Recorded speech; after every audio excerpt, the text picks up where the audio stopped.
पाकिस्तान बाकी ममालिक की तरह इस जंग से बहुत मुतासर हो रहा है। हमें माशी तौर पर बेपनाह मुश्किलात का आज सामना है। हमें गरीब को, आम आदमी को प्रोटेक्ट करना है और जो अशराफिया है उसको इसार और कुर्बानी का मुजाहरा करना है। चाहे वो वफाक हो या सूबे हों, ऐसे मनसूबे जिनको हम रोक सकते हैं उनको रोकें और वो फंड्स बचत करके हम आम आदमी, गरीब आदमी को हम पहले प्रोटेक्ट कर लें, क्योंकि पॉलिटिकल स्टेबिलिटी होगी तो वो इकोनॉमिक स्टेबिलिटी होगी।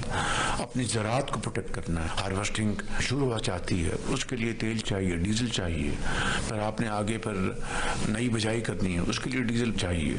तो हमें उनको प्रोटेक्ट करना है, अपने ज़राअत को, क्योंकि ये वो शोबा है जो कि बहुत चंद महीनों में टर्न अराउंड कर सकता है। इसी तरीके से आपने पब्लिक ट्रांसपोर्ट को आपने प्रोटेक्ट करना है, आपने गुड्स ट्रांसपोर्ट को प्रोटेक्ट करना है ताकि आपकी इन्फ्लेशन उसको कंट्रोल कर सकें।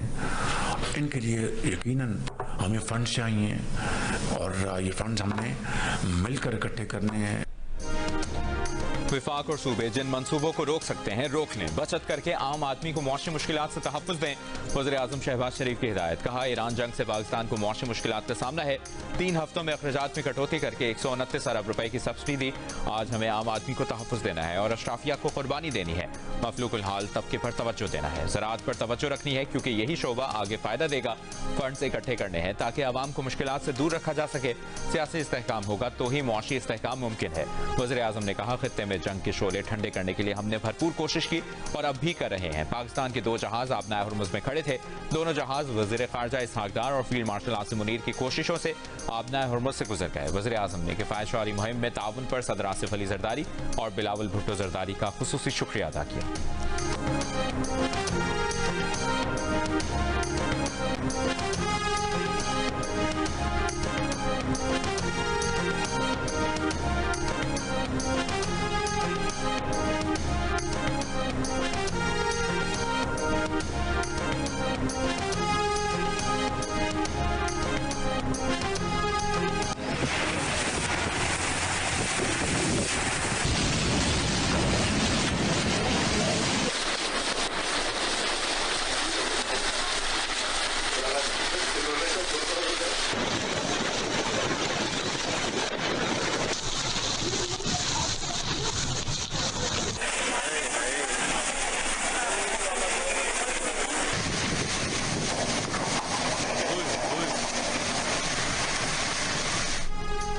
कराची में तेज हवाओं के साथ धुआंधार मूसलाधार बारिश। दिन में रात हो गई, हद निगाह इंतहाई कम हो गई।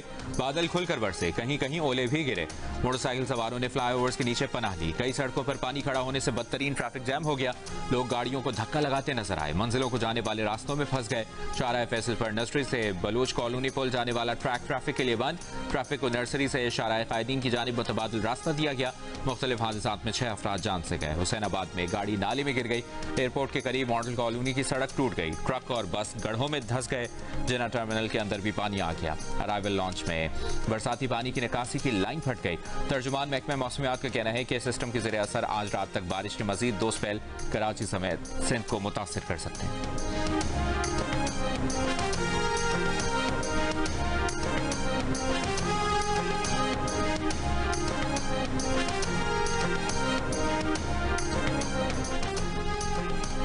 बलूचिस्तान में ताकतवर मगरबी मौसमी निजाम ने तबाही मचा दी। शिमाल मशरकी और पाक अफगान सरहदी इलाकों में तूफानी बारिश, जालाबारी और रेलों से बड़े पैमाने पर जानी और माली नुकसान हुआ है। 7 अफराद जाँ बहक, कई जख्मी हो गए। दरिया नाड़ी के पुश्ते में शिगाफ पड़ने से 100 मकानात तबाह, 400 एकड़ ज़रई अराजी ज़ेर-ए-आब और 50 मवेशी हलाक हो गए। चलमक्सी में गंदावा नौताल रोड से मिलाने वाले सड़क रेले में बह गई। बोलान कॉजवे के रेले में मुसाफिर गाड़ियां और मालबरदार ट्रक फंस गए। हैदराबाद में तेज हवाओं के साथ तेज बारिश हुई। हाईस्कूल रीजन में 250 फीडर्स ट्रिप कर गए। मीरपुर खास, लाड़काना, गोटकी, टंडू मोहम्मद खान, सजावल, नवाबशाह समेत सिंध के दीगर शहरों में भी बारिश। नशेबी इलाके से रियाब, फैसलाबाद, झंग, रहीम यार खान, सरगोदा, राजनपुर में भी वक्फे वक्फे से हल्की और तेज बारिश जारी। मुल्तान में तेज बारिश और जालाबारी, बेशतर इलाकों में बिजली की फराहमी मुअत्तल हो गई।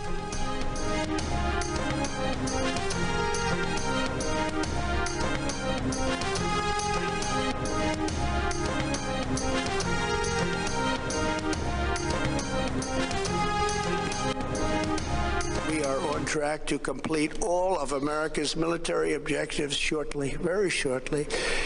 We're going to hit them extremely hard over the next 2 to 3 weeks. We're going to bring them back to the Stone Ages where they belong. In the meantime, discussions are ongoing. Regime change was not our goal. We never said regime change, but regime change has occurred because of all of their original leaders' death. They're all dead. If there is no deal, we are going to hit each and every one of their electric generating plants very hard and probably simultaneously. We have not hit their oil, even though that's the easiest target of all. अमरीकी सदर का Iran के खिलाफ मजीद सख्त कार्रवाइयां करने का ऐलान। अमरीकी कौम से खिताब में ईरान को पत्थर के दौर में पहुंचा देने की धमकी। कहा, जंग मुकम्मल करने के करीब है। हमले के बुनियादी मकासद पूरे हो गए। ईरान के बैलिस्टिक मिसाइल और एटम बम बनाने की सलाहियत खत्म कर दी। ईरान जंग का मुश्किल हिस्सा मुकम्मल हो चुका। अब ईरान खतरा नहीं रहा। ईरान पर अगले 2 से 3 हफ्ते में सख्त हमले करेंगे। सदर ट्रंप ने कहा, मशरिक वस्ता के तेल समेत उनकी किसी चीज की जरूरत नहीं। आबनाए हॉर्मुज़ की भी कोई जरूरत नहीं है। तनाज़ा खत्म होगा तो आबनाए हॉर्मुज़ कुदरती तौर पर खुल जाएगी। मुख्तलिफ ममालिक को मशवरा है कि तेल अमरीका से खरीदें। हमारे पास तेल बहुत है। दूसरी सूरत में हॉर्मुज़ जाएं, इसे हासिल करें और इस्तेमाल करें।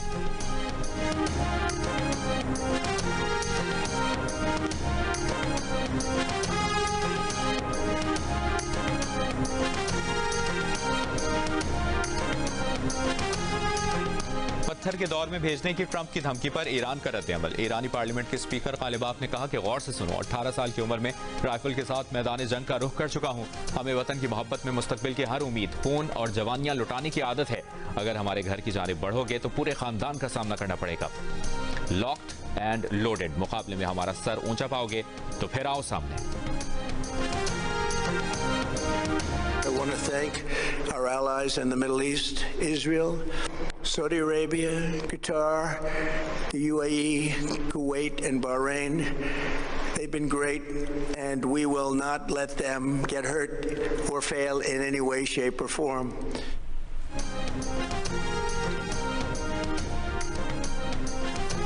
अमरीकी कौम से खिताब में ट्रंप का इसराइल और खलीजी मुल्कों से इजहार यकजहती। कहा, इसराइल, सऊदी अरब, कतर, यूएई, कुवैत और बहरीन अजीम ममालिक हैं, इन्हें नुकसान पहुंचने या नाकाम होने नहीं देंगे। ट्रंप ने अमरीकी अवाम को तसल्ली दी कि तेल की कीमतों में इजाफा आर्जी है। ये ईरान के ऑयल टैंकर्स और पड़ोसियों पर हमलों की वजह से है, जिनका तनाज़े से कोई लेना देना नहीं।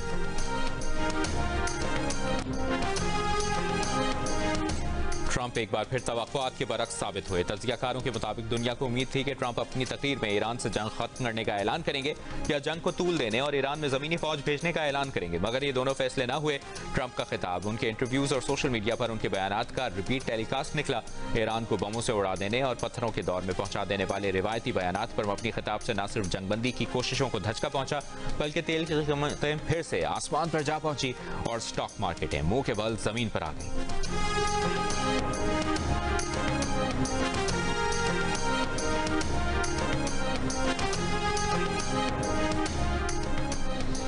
ईरान जंग जारी रखने का अमरीकी सदर का ऐलान। खाम तेल की कीमतें बढ़ गईं। ब्रेंट खाम तेल 6% इजाफे के बाद $107 फी बैरल पर पहुंच गया। अमरीकी खाम तेल की भी $110 में फरोख्त। एशियाई स्टॉक मार्केट्स में भी मंदी का रुझान। Pakistan stock exchange 100 index 3,500 points कम होकर 1,52,011 पॉइंट्स पर देखा गया। जनूबी कोरिया के कास्पी इंडेक्स में 4.5% की कमी आई। जापान का निक्केई 2% से जायद गिरा। शंघाई, हांगकांग और भारत की निफ्टी 50 में भी गिरावट।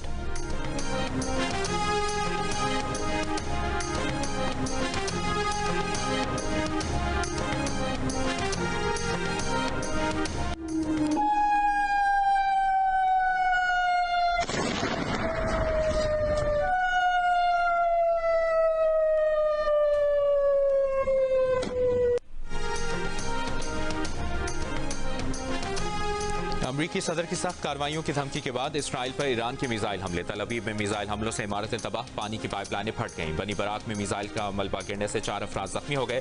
लबनान से हिजबुल्लाह ने इसराइल पर 50 से ज्यादा रॉकेट दागे। लबनान सरहद से मुत्तसिल इलाके में 2 इसराइली जख्मी। हिजबुल्लाह ने हैफा के करीब फौजी मकाम को भी निशाना बनाया। पासदारान का शिराज की फजाई हुदूद में इसराइली हरमेस ड्रोन तबाह करने का दावा। ट्रंप की ईरान को पत्थर के जमाने में भेजने की धमकी पर ईरानी फौज के ऑपरेशनल कमांड खातिमुल अंबिया ने कहा, अमरीका हमारे मजीद सख्त और तबाहकुन इक़दाम के लिए तैयार रहे।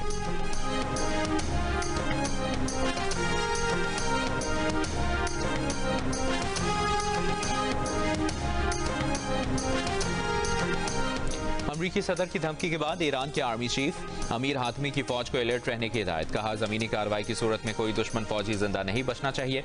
ईरान के सूबा फार्स के मुख्तलिफ इलाकों में अमरीका और इसराइल के शदीद हमले, 9 अफराद शहीद। हमलों से एयरपोर्ट को नुकसान पहुंचा। तेहरान में कदीम तिब्बी तहकीकी मरकज पर हमला। ईरानी वजारत सेहत के मुताबिक हमले में पास्चर इंस्टीट्यूट ऑफ ईरान को निशाना बनाया गया। इमारत को शदीद नुकसान पहुंचा। तेहरान में रिहायशी इलाके पर हमले में कई शहरी जख्मी। इमदादी कार्रवाइयां जारी। इसराइली फौज का तेहरान में पासदारान के इंफ्रास्ट्रक्चर को निशाना बनाने का दावा। कहा, तबरेज में मोबाइल हेडक्वार्टर और बैलिस्टिक मिसाइल स्टोरेज को निशाना बनाया। अमरीकी सेंट्रल कमांड ने भी ईरान जंग में 12,000 से ज्यादा अहदाफ को निशाना बनाने का दावा किया।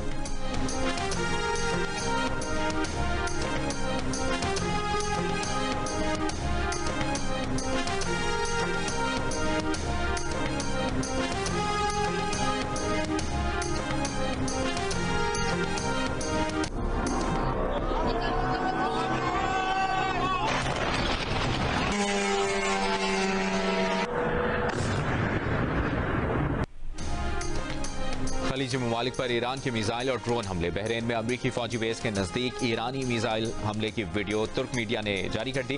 तुर्क मीडिया के मुताबिक हसास फौजी अड्डे में अमरीकी फौज और इत्तेहादी मौजूद हैं। अबूधाबी इकोनॉमिक जोन को निशाना बनाया। अबूधाबी हुक्काम के मुताबिक फजाई दिफा ने मिसाइल हमला नाकाम बना दिया। ईरानी मीडिया ने हमले के बाद की सैटेलाइट तस्वीर भी जारी कर दी। सऊदी वजारत दिफा का भी चंद घंटों में 4 ड्रोन्स को तबाह करने का ऐलान। ईरान का उर्दुन में अमरीकी बेस और मुत्तहिदा अरब अमारात में 37 अमरीकी फौजियों को हलाक करने का दावा। तर्जुमान ईरानी फौज ने कहा, अमारात में खुफिया मकाम पर जारी अमरीकी फौजियों की मीटिंग का मकाम हदफ बनाया।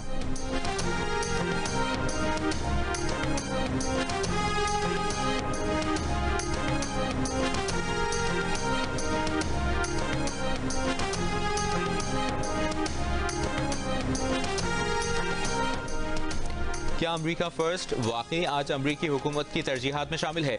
ईरान के सदर मसूद पज़ेश्कियान का अमरीकी अवाम के नाम खुले खत में सवाल। कहा, क्या यह हकीकत नहीं कि अमरीका इस जारियत में इसराइल के नुमाइंदे के तौर पर शामिल हुआ? ईरान की अमरीकी शहरियों से कोई दुश्मनी नहीं। ईरान ने मुसल्लत की गई जंगों का बहादुरी से जवाब जरूर दिया है। ईरान ने मुज़ाकरात किए, मुआहिदा किया, अपनी तमाम जिम्मेदारियां पूरी की। मुज़ाकरात के दौरान ही 2 मरतबा जारियत करने के फैसले अमरीकी हुकूमत के थे।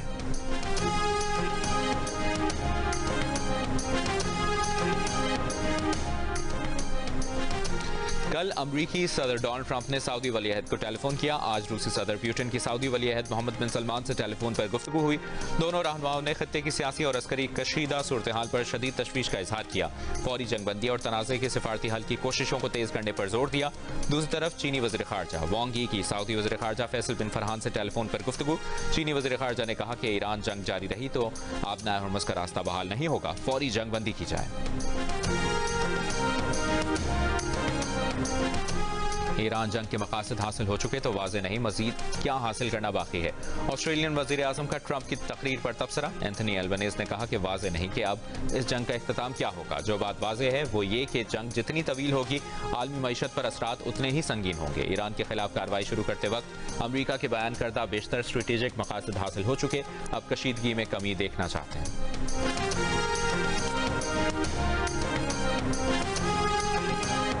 Did I call up France, Macron, whose wife treats him extremely badly, and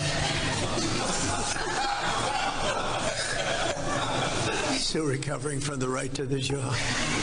And I say, Emmanuel, we'd love to have some help in the Gulf, even though we're setting records and knocking out bad people and knocking out ballistic missiles.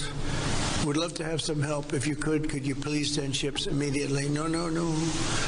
I cannot do that, Donald. We can do that after the war is won. I said, no, I don't need after the war is won, Emmanuel. Many of them said, we'll be there after the war is completed. Iran जंग में साथ न देने वालों के खिलाफ Trump जुगतों पर उतर आए। फ्रांसीसी सदर पर तनकीद। मीडिया से गुफ्तगू में कहा, जब मैक्रोन से कहा हमारा साथ दो तो वो कहते हैं नहीं। मैक्रोन वही हैं जिनके साथ उनकी बीवी ने बहुत बुरा बर्ताव किया था और अभी तक उनका जबड़ा ठीक नहीं हुआ। अमरीकी सदर फ्रांसीसी सदर की इस वीडियो की तरफ इशारा कर रहे थे जब वो गुज़श्ता साल तैयारे से बाहर आते वक्त अपनी बीवी के हाथों उलझते नजर आए। ट्रंप के बयान पर फ्रांसीसी आवाम में शदीद गम गुस्सा पाया जा रहा है। फ्रांसीसी सदर ने कहा कि ट्रंप बहुत बोलते हैं, नामुनासिब गुफ्तगू करते हैं, वो इसका जवाब नहीं देंगे। ट्रंप का बयान जवाब के काबिल ही नहीं।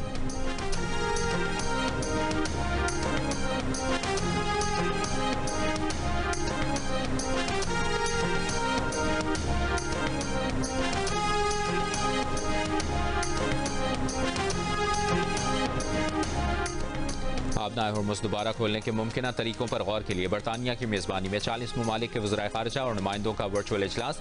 बरतानवी वज़ीर ख़ारिजा ने कहा कि ईरान ने आलमी मईशत को यकरमाल बनाने के लिए बैनुल-अक़वामी जहाज़रानी का रास्ता हाईजैक कर रखा है, जिससे दुनिया भर की मईशत मुतासिर है। आज मीटिंग में आबनाए हुर्मुज़ खोलने के लिए सिफारती इक़्तिसादी टूल्स और दबाव पर गौर किया जा रहा है। इजलास में फ्रांस, जर्मनी, इटली, कैनेडा और मुत्तहिदा अरब अमारात समेत 40 से ज़ायद ममालिक शरीक हैं। अमरीका इजलास में शरीक नहीं।